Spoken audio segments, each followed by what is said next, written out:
Cumprimentos, irmãos, com a paz do Senhor.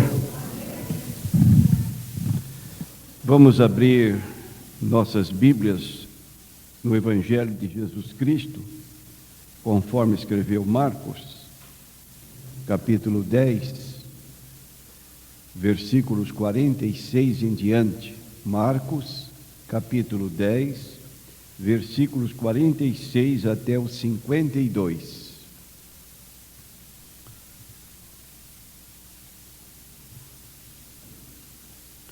Depois foram Jesus e os seus discípulos para Jericó. E saindo ele de Jericó com os seus discípulos e uma grande multidão, Bartimeu, o cego, filho de Timeu, estava sentado junto do caminho, mendigando.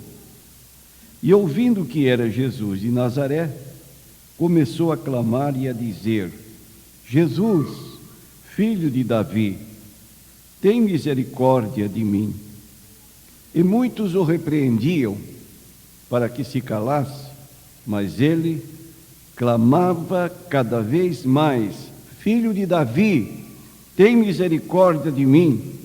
E Jesus, parando, disse que o chamassem, e chamaram o cego, dizendo-lhe: Tem bom ânimo, levanta-te, que ele te chama.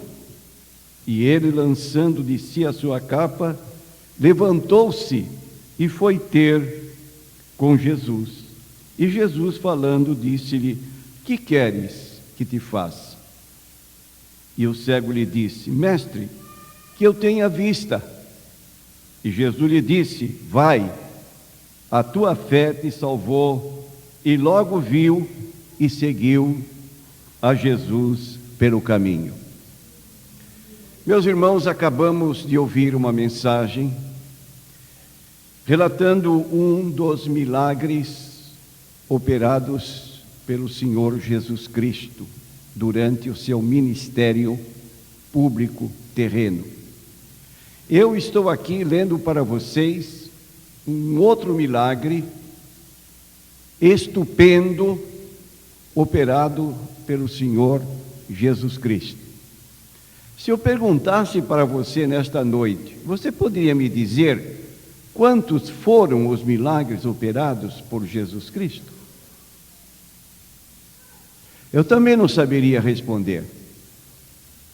Porque você, abrindo a Bíblia em outra parte, no capítulo 20 de João, diz aqui no versículo 30, Jesus operou também em presença dos seus discípulos muitos outros sinais que não estão escritos neste livro. Estes, porém, foram escritos para que creias que Jesus é o Cristo, o Filho de Deus, e para que, crendo, tenhas vida em seu nome. Então, muito mais do que registram os 4 evangelhos, Mateus, Marcos, Lucas e João, muito mais do que está escrito foi realizado pelo Senhor Jesus Cristo. E se você pegar o capítulo 21 deste mesmo evangelho de João, você vai encontrar uma declaração que nos surpreende. Versículo 25 do capítulo 21. Há, porém, ainda muitas outras coisas que Jesus fez. E se cada uma das quais fosse escrita, cuido que nem ainda o mundo todo poderia conter os livros que se escrevesse. Se fôssemos registrar todas as operações milagrosas realizadas pelo Senhor Jesus Cristo, não haveria livros que comportassem o registro desses milagres operados pelo Senhor Jesus. Mas eu vou fazer uma pergunta que agora você sabe responder. Estou certo que sim. Qual foi o primeiro milagre de Jesus registrado na Bíblia Sagrada? Se eu pedisse para você levantar a mão, você saberia relatar qual foi o primeiro milagre operado pelo Senhor Jesus Cristo? É fácil. Se você abrir a Bíblia no livro de João, no capítulo 2, você vai encontrar o milagre da transformação de água em vinho. Jesus estava presente numa festa de casamento e no meio da festa faltou vinho.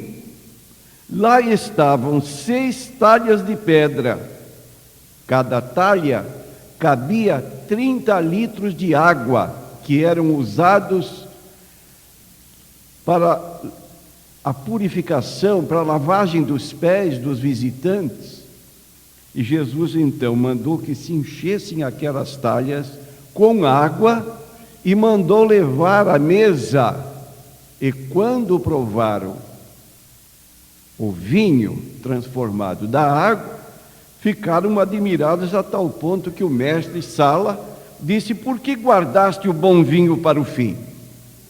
Então diz a palavra de Deus, no versículo 11 do capítulo 2 de João: Jesus principiou assim os seus sinais em Caná da Galileia e manifestou a sua glória, e os seus discípulos creram nele. Esse foi o primeiro milagre, que deu margem a todos os demais milagres. Agora, irmão, existe uma certa história em evangelhos chamados apócrifos, que nós não devemos dar crédito. Evangelho de São Tomé, Evangelho de Barnabé. Esses evangelhos relatam episódios da vida de Jesus, que Jesus, quando era menino, brincava com a terra, fazia bonequinhos, depois assoprava aqueles bonequinhos, se transformavam em pessoas, que Jesus fazia passarinhos, e depois soprava e os passarinhos saíam voando. Isso não é verdade. O primeiro milagre operado pelo Senhor Jesus Cristo está aqui em João, capítulo 2, do versículo 1 ao versículo 11. E estes milagres operados pelo Senhor Jesus Cristo não foram milagres assim no intuito de apenas chamar atenção para o Senhor, para a pessoa do Senhor Jesus Cristo, mas para que suas reivindicações, suas afirmações, suas declarações tivessem aceitação no meio do povo. Por exemplo, Jesus reclamou divindade: eu e o Pai somos um. João 10, versículo 30. Quando Jesus declarou que ele e o Pai eram um em natureza, os judeus pegaram em pedra para apedrejá-lo. E Jesus perguntou: por que me ireis apedrejar? Por qual obra boa que tenho realizado ireis me apedrejar? E eles disseram: não te apedrejaremos por alguma obra boa, mas pela blasfêmia, porque sendo tu homem te fazes Deus a ti mesmo.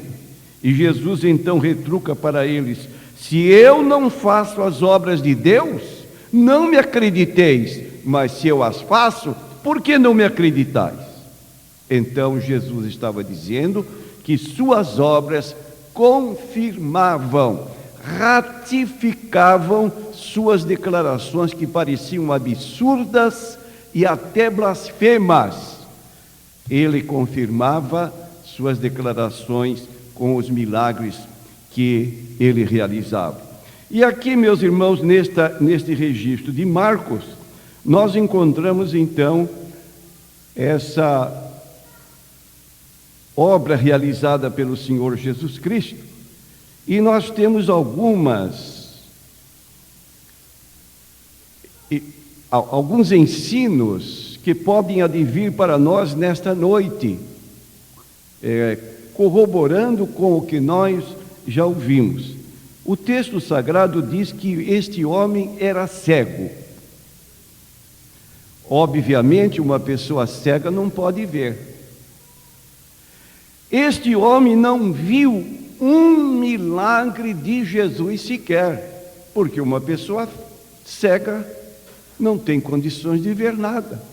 E ele era cego, e ele não pôde ver nenhum milagre.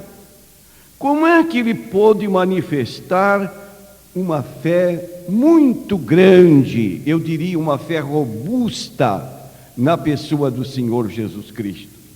O versículo 47 diz assim: e ouvindo que era Jesus, ele não viu, ele ouviu falar de Jesus, de suas realizações.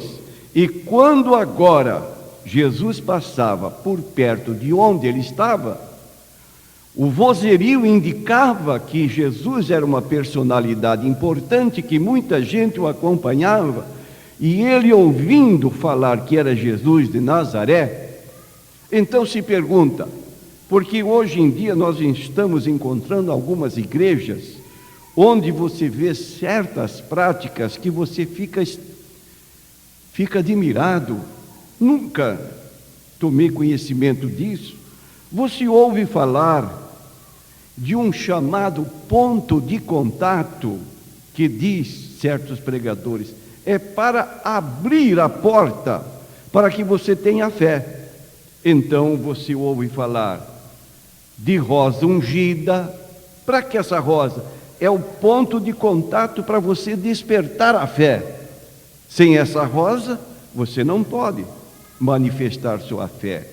Você ouve falar de uma oração que se faz no Monte Sinai, onde lá em cima certas pessoas estão caminhando, porque lá o resultado dessa oração é muito forte. Você ouve falar de arruda, você ouve falar de sal grosso, que se está utilizando em determinadas igrejas, porque dizem, por este ponto de contato a pessoa vai despertar sua fé para receber a bênção de Deus. Mas aqui está um homem que era cego, não podia ver e, no entanto, manifestou uma fé muito grande no Senhor Jesus Cristo. A Bíblia diz que a fé vem pelo ouvir. Romanos capítulo 10, versículo 17. A fé vem pelo ouvir. Ouvir o quê? Ouvir a palavra de Deus. Você está aqui no lugar nesta noite, que se sua fé for pequena, a mensagem da palavra de Deus que está sendo transmitida pode acordar, despertar sua fé para receber coisas que você ainda não recebeu do Senhor Jesus Cristo. Não é preciso que nós enchamos esta igreja de sal grosso pelos corredores, pelas laterais, na porta, porque sem essas coisas a fé vem pelo ouvir a palavra de Deus. E este homem manifestou esta fé quando ele ouviu falar do Senhor Jesus Cristo. Mas, meus irmãos, existem pessoas que às vezes, em vez de nos ajudar, nos prejudicam. Pessoas que estavam ao lado dele, em vez de incentivá-lo a clamar o que ele estava clamando: filho de Davi, tem misericórdia de mim, filho de Davi, tem misericórdia de mim, começaram a repreendê-lo, para que ele não clamasse. Por que ele clamava: Jesus, filho de Davi, tem misericórdia de mim? Porque, embora, meus irmãos, ele fosse cego físico, não enxergasse, ele tinha uma visão do mundo espiritual muito maior do que pessoas ilustres do sacerdócio que havia em Jerusalém. Lá estavam Anás, lá estavam Caifás, lá estavam os doutores da lei, lá estavam os fariseus, lá estavam os escribas, mas nenhum deles, com vista boa, descobriram o que ele descobriu. Aquele Jesus era o Messias prometido no Antigo Testamento.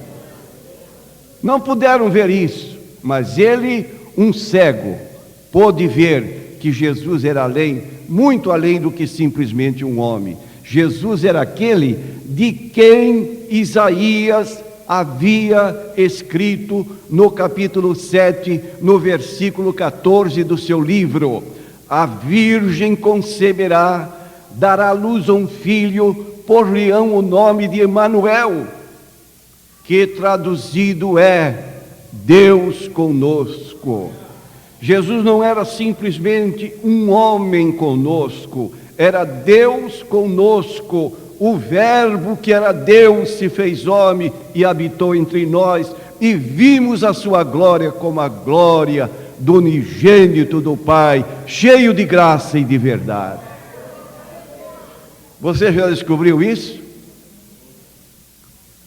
É perigoso quando temos bons olhos, fisicamente falando, mas temos a mente entenebrecida, fechada, que a palavra de Deus não tem penetração de modo nenhum.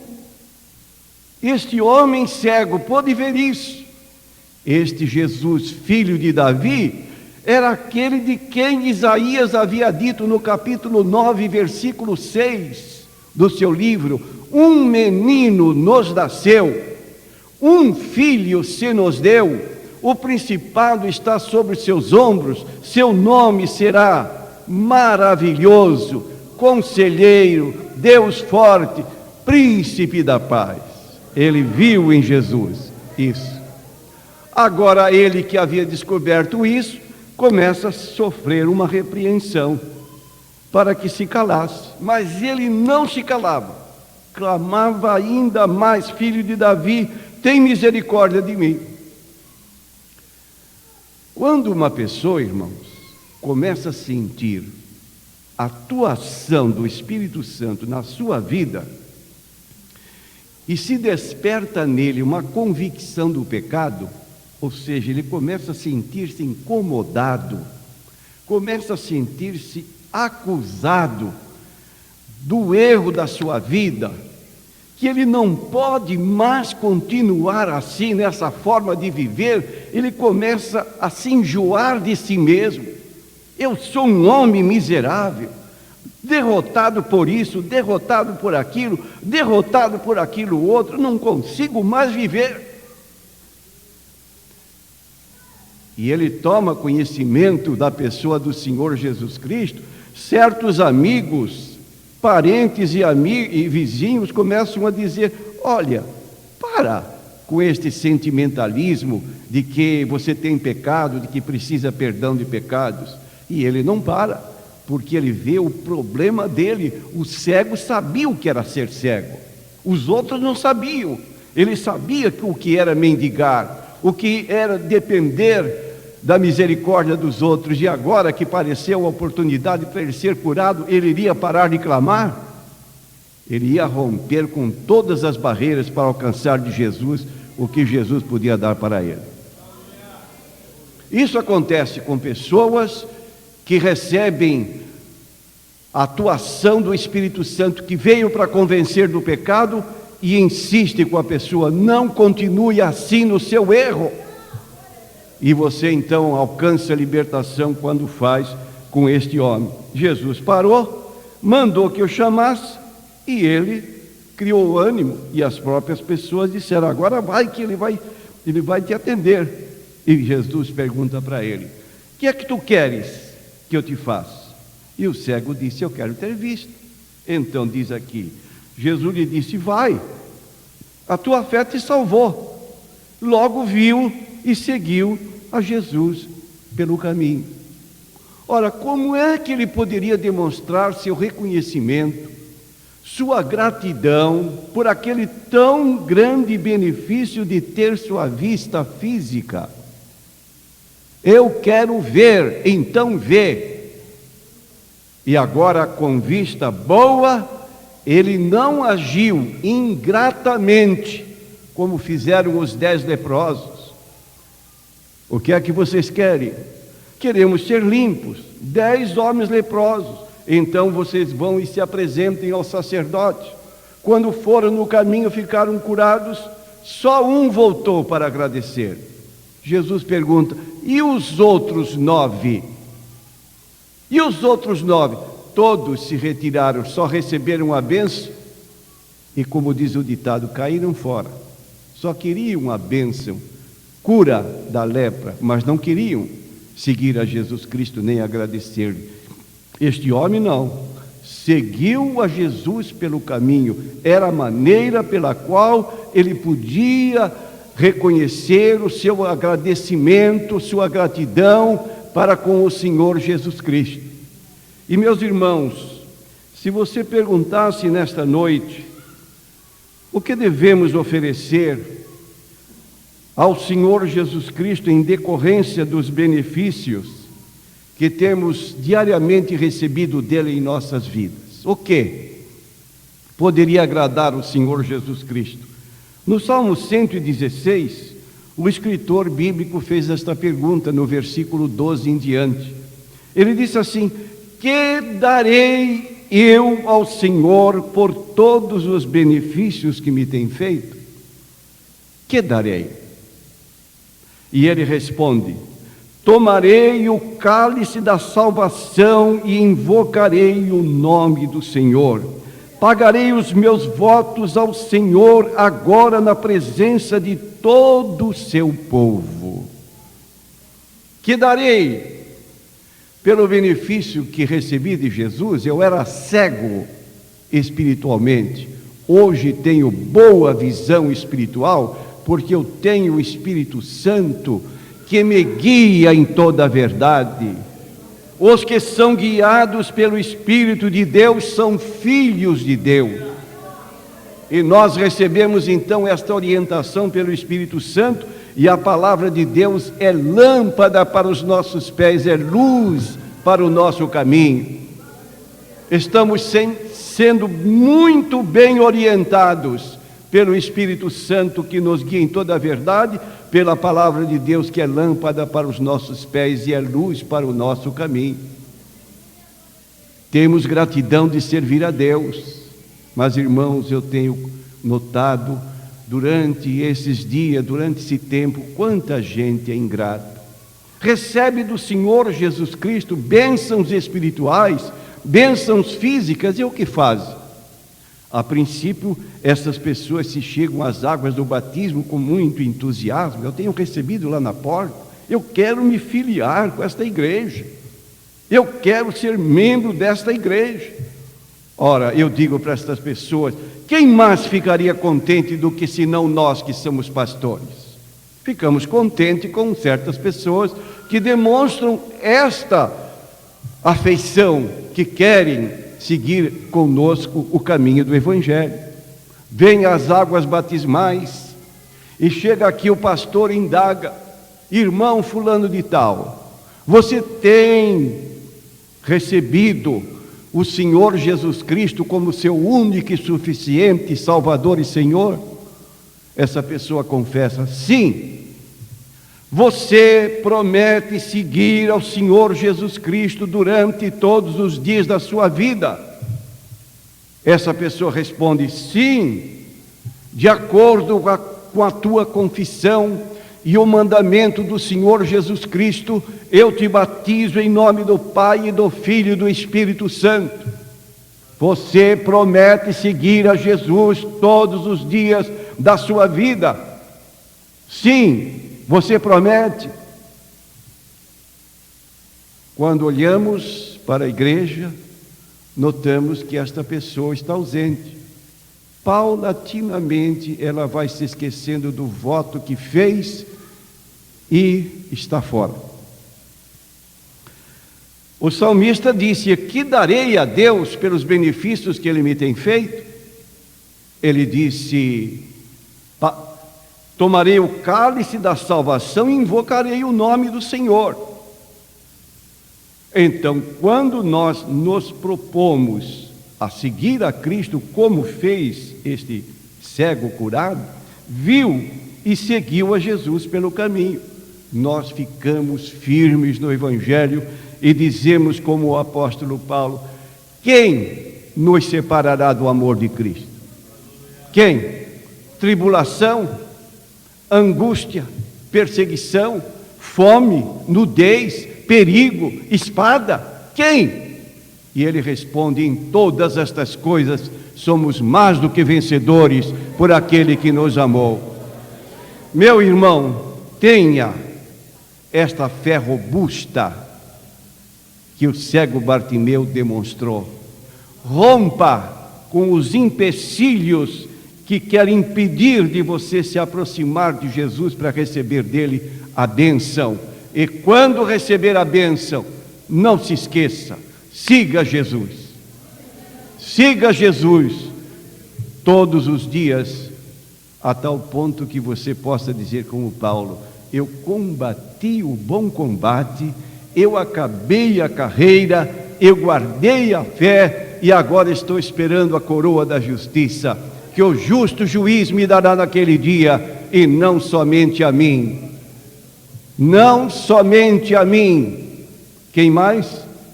Mas a todos os que amarem a sua vinda. Amém.